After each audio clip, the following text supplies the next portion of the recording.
پیارے بچوں السلام علیکم۔ امید ہے آپ اچھے سے ہوں گے اور اپنی صحت کا خیال رکھتے ہوئے۔ پیارے بچوں 2 سبق ہم نے پڑھے ہیں، آج ہم تیسرا سبق پڑھنے جا رہے ہیں۔ تو اس سبق کا نام ہے للدت، ٹھیک ہے نا؟ للدت کے بارے میں آج ہم پڑھیں گے۔ تو سب بچے اپنی اپنی کتابیں اپنے سامنے رکھیں۔ تو صفحہ نمبر ہے 16 پیج نمبر ہے 16۔ آپ اپنی کتابیں کھولیں، آج ہم یہ سبق شروع کریں گے۔ تو للدت کشمیر قدیم زمانے ہی سے ریشوں، صنعتوں اور صوفیوں کا مسکن رہا ہے۔ کشمیر جو ہے پیارے بچوں، کشمیر پرانے ہی زمانے میں ریشوں بولتے ہیں عابد، سادھو یا جوگی کو، اور صنعت بولتے ہیں پارسا پرہیزگار، ٹھیک ہے نا؟ اور صوفی بولتے ہیں پرہیزگار متقی۔ یہ جو کشمیر ہے یہ پرانے ہی زمانے میں بچوں یہ عابد لوگوں کا مطلب پرہیزگار لوگوں کا اور متقی لوگوں کا یہ مسکن رہا ہے۔ ان ہی بزرگ ہستیوں میں ایک عظیم خاتون بھی گزری ہیں جنہیں پیار اور عقیدت سے لوگ للدت کے نام سے یاد کرتے ہیں۔ تو یہ جو تمام یہ جو ہستیاں گزری ہیں، بڑی بڑی عظیم ہستیاں، تو ان میں یہ ایک عظیم خاتون جو ہیں جن کا نام ہے، جنہیں لوگ پیار و عقیدت سے لوگ یاد کرتے ہیں، کس سے؟ للدت کے نام سے یاد کرتے ہیں۔ للدت کی زندگی کے حالات کے بارے میں اگرچہ وثوق کے ساتھ بہت کچھ نہیں کہا جا سکتا، لیکن اتنا تو بہرحال یقینی ہے کہ 14ویں صدی کے وسط میں سری نگر سے 6 میل دور جنوب مشرق کی طرف واقع ایک گاؤں سیمپور میں پیدا ہوئیں۔ بولتے ہیں کہ للدت کی زندگی کے حالات کے بارے میں اگرچہ وثوق بولتے ہیں بچوں، یہاں پہ نیا لفظ آیا ہے۔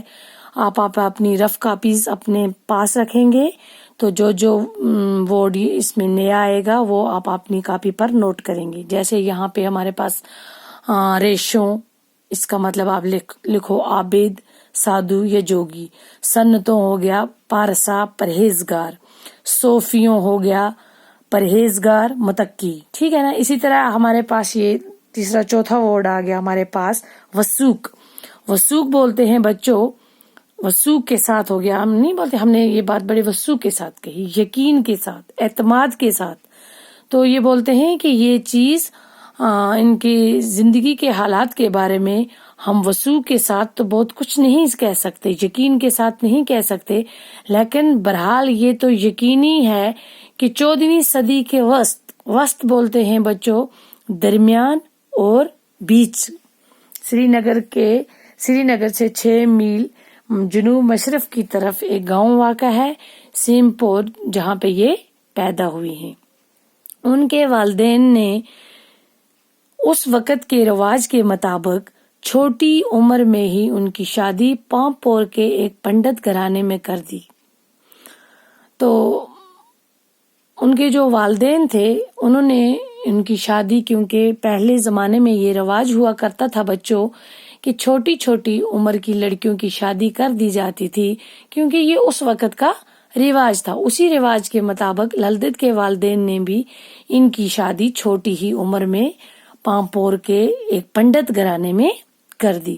سسرال میں ان کا نام پدماوتی رکھا گیا، کیونکہ یہاں کشمیر میں ایک چیز کا رواج ہے، آپ کو پتا ہوگا یا کئی بچے نہیں جانتے ہیں، ان کو آج پتا چل جائے گا، کیونکہ یہاں پہ کیا ہوتا ہے، جب شادی ہوتی ہے کسی لڑکی کی، جب اس کا تو ماں باپ کے گھر میں ایک نام ہوتا ہے، لیکن جب وہ سسرال جاتی ہے تو سسرال والے اس کو اپنی طرف سے ایک نام دیتے ہیں، سسرال کی طرف سے۔ تو للدت کا نام کیا تھا بچوں؟ للدت کا نام للدت اپنے ماں باپ نے رکھا تھا۔ جب یہ سسرال میں پہنچی تو سسرال والوں نے اسی رواج کے مطابق اس کا نام پدماوتی رکھا گیا۔ سسرال میں ساس اور شوہر کے برے سلوک کی وجہ سے للدت کی ازدواجی زندگی بہت ہی تلخ گزری۔ اس کا جو سسرال تھا اس میں ساس بولتے ہیں خاوند کی ماں کو، شوہر کی ماں کو، اور شوہر ان دونوں کا اس کے ساتھ بڑا ہی برا سلوک تھا، جس کی وجہ سے اس کی زندگی بڑی ہی خراب گزر رہی تھی۔ اسی ضمن میں کئی واقعات کشمیر کی لوک روایت کا حصہ بن چکے ہیں۔ کہا جاتا ہے کہ ایک بار للدت کے سسرال میں بڑے پیمانے پر ایک دعوت ہوئی۔ دوسرے روز حسب معمول جب للدت گھاٹ پر پانی بھرنے گئی تو سہیلیوں نے ہنستے ہنستے پوچھا کہ کل تم نے پیٹ بھر کر اچھے اچھے پکوان کھائے ہوں گے۔ تو کیا ہوتا تھا بچوں، جب ایک بار کہا جاتا ہے کہ للدت کے گھر میں ایک بڑی دعوت رکھی گئی، تو اس کے بعد حسب معمول بولتے ہیں روزمرہ کو، روز حسب معمول جو بھی کام روزمرہ کا ہوتا ہے، جیسے پانی بھرنا۔ پہلے زمانے میں، آج تو گھروں میں نل کے لگے ہوئے ہیں، پہلے زمانے میں پانی باہر گھاٹ سے جا کر بھر کے لڑکیاں لاتی تھی۔ سب لڑکیاں اکٹھی ہو کر سہیلیاں جاتی تھی، وہاں پہ گپ شپ بھی کرتی تھی اور پانی بھی لے کر آتی تھی۔ اسی طرح للدت جب اسی حسب معمول اپنے کام میں گئی تو تمام سہیلیوں نے اسے یہ پوچھا ہنستے ہنستے کہ اوہو، کل آپ کے گھر میں تو بڑی دعوت پکی تھی، آپ نے اچھے اچھے پکوان کھائے ہوں گے۔ کیونکہ بچوں جب گھر میں دعوت ہوتی ہے تو گھر میں بہت سارے پکوان پکتے ہیں اچھے اچھے، تو انسان کھاتا ہے۔ اس پر للدت کے منہ سے بے ساختہ ایک شعر نکلا جو کشمیری زبان میں ایک ضرب المثل کی حیثیت اختیار کر چکا ہے۔ تو کیا ہوتا ہے، للدت کے منہ سے بے ساختہ بولتے ہیں، یہ نوٹ کرتے جائیں ساتھ ساتھ بچوں۔ بے ساختہ فوراً مطلب اچانک اس کی منہ سے ایک شعر نکلتا ہے جو ایک ضرب المثل کی حیثیت اختیار کر چکا ہے۔ ضرب المثل بولتے ہیں ایسی چیز، ایسا جملہ جو مثال کے طور پر بیان کیا جائے، مثلا کوئی کہاوت ہو یا کوئی محاورہ۔ تو اس شعر کے معنی ہیں مینڈا پکے یا بکرا للدت کی قسمت میں تو وہی بٹا ہے۔ تو اس نے وہ شعر کیا بولا، اس نے کیا کہاوت کہی کہ میرے گھر میں چاہے مینڈا پکے یا بکرا، میری تو قسمت میں وہی بٹا ہے۔ للدت کی ساس کھانا پروستے وقت اس کے برتن میں ایک بٹا رکھ دیتی تھی تاکہ دیکھنے میں چاول کا برتن بھرا ہوا لگے۔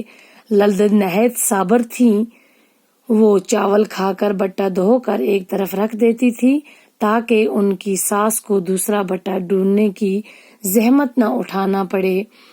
اسی طرح سے للدت کا یہ شعر ان کے سسر کے کانوں تک پہنچا تو انہوں نے اس کی تحقیق کی اور للدت کا بیان صحیح ثابت ہوا۔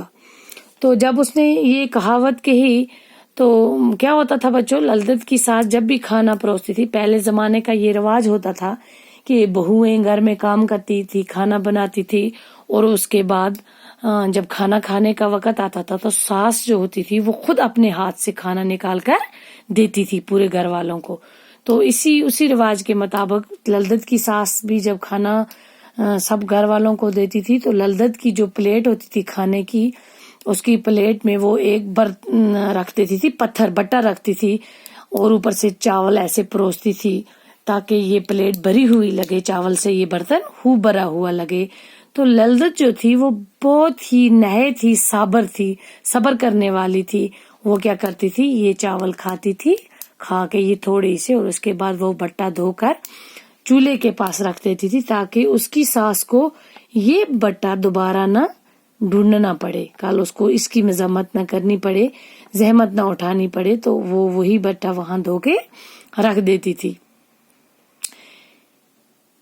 کسی طرح سے یہ جو شعر تھا یہ للدت کے سسر کے کان میں پہنچا، سسرال تک پہنچا۔ جب اس کے سسر نے سنا تو انہوں نے اس بات کی تحقیقات شروع کی، جانچ پڑتال شروع کی کہ آخر یہ بات کیوں کہی اس نے۔ جب للدت کی تحقیق شروع ہوئی تو للدت کا یہ جو بیان تھا یہ صحیح ثابت ہوا۔ للدت نہایت صابر سے سسرال والوں کی زیادتیاں برداشت کرتی رہی۔ للدت جو تھی وہ بڑی صابر تھی اور اپنے سسرال کی جتنی بھی زیادتیاں ہوتی تھی وہ یہ زیادتیاں برداشت کرتی رہی۔ تو کل اس کے آگے ہم یہ لیسن کنٹینیو کریں گے بچوں.